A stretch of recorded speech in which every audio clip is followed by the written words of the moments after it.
उत्तर प्रदेश में कौन होगा बीजेपी का प्रदेश अध्यक्ष? क्या वो योगी आदित्यनाथ का साथी होगा या फिर दिल्ली से चुनकर आएगा? क्यों हो रही है भाजपा को प्रदेश अध्यक्ष के चुनाव करने में देरी? बता दें दर्शकों कि उत्तराखंड समेत 22 राज्यों की प्रदेश अध्यक्ष का ऐलान भारतीय जनता पार्टी कर चुकी है। लेकिन ऐसे में सवाल खड़ा होता है कि बीजेपी के लिए उत्तर प्रदेश में अध्यक्ष का चुनाव इतना चुनौती क्यों है? यूपी में बीजेपी के लिए सबसे बड़ी चुनौती ओबीसी समुदाय को लेकर है और यही वजह है कि बीजेपी ओबीसी वोट को साधने के लिए किसी पिछड़े वर्ग के नेता को ही प्रदेश अध्यक्ष बना सकती है। लेकिन इसके अलावा और भी सवाल है कि आखिर इतनी देरी क्यों और क्या दिल्ली और लखनऊ के बीच सब कुछ ठीक है? क्या योगी आदित्यनाथ और मोदी शाह के बीच बात नहीं बन पा रही?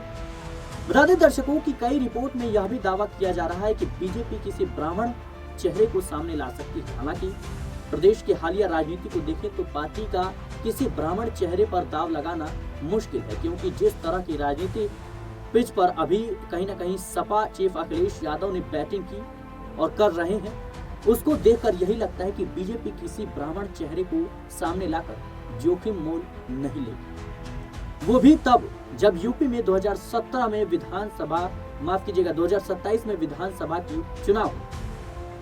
भाजपा हाईकमान यह भी जानता है कि स्वर्ण मतदाता परंपरागत उनका वोट है, तो वो पार्टी से हटकर कभी और कहीं नहीं जाएंगे। ऐसे में ओबीसी को साध कर ही यूपी की बैतरणी से पार पाया जा सकता है। इतना ही नहीं, बीजेपी की रणनीति इस पर भी काम कर रही है कि उसे 2024 के लोकसभा चुनाव में उम्मीद से कम सीटें आई, उसको कैसे सॉल्व किया जाए।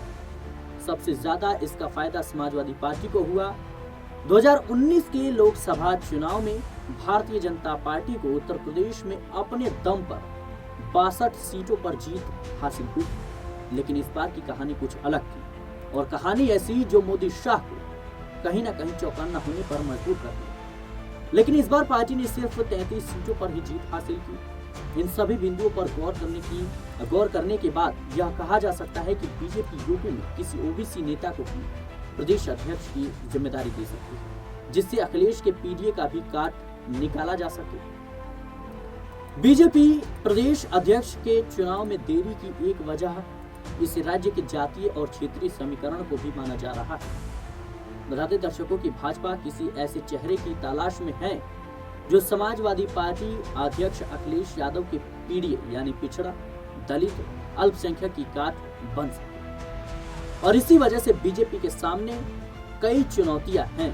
कुल मिलाकर भाजपा प्रदेश अध्यक्ष की दौड़ में अब किसी पिछड़े या ब्राह्मण चेहरे पर आकर कहीं न कहीं अटक गई। इस रेस में कुछ नाम ऐसे भी सामने आ रहे हैं जो ब्राह्मण चेहरे के तौर पर बात करें तो अगर वो पूर्व डिप्टी सीएम और राज्यसभा सांसद दिनेश शर्मा का नाम सबसे आगे चल रहा है, जबकि पूर्व सांसद हरीश द्विवेदी, इसके अलावा बात करें प्रदेश महामंत्री गोविंद नारायण शुक्ला और पूर्व सांसद सब्रत पाठक को भी लेकर चर्चाएं तेज हैं। वहीं ओबीसी चेहरों की बात करें तो चेहरों में कैबिनेट मंत्री स्वतंत्र देव सिंह, धर्मपाल सिंह और साध्वी निरंजन ज्योति को भी मौका मिल सकता है। फिलहाल के लिए इस रिपोर्ट में इतना ही। देश और दुनिया की तमाम खबरों के लिए बने रहना चाहिए।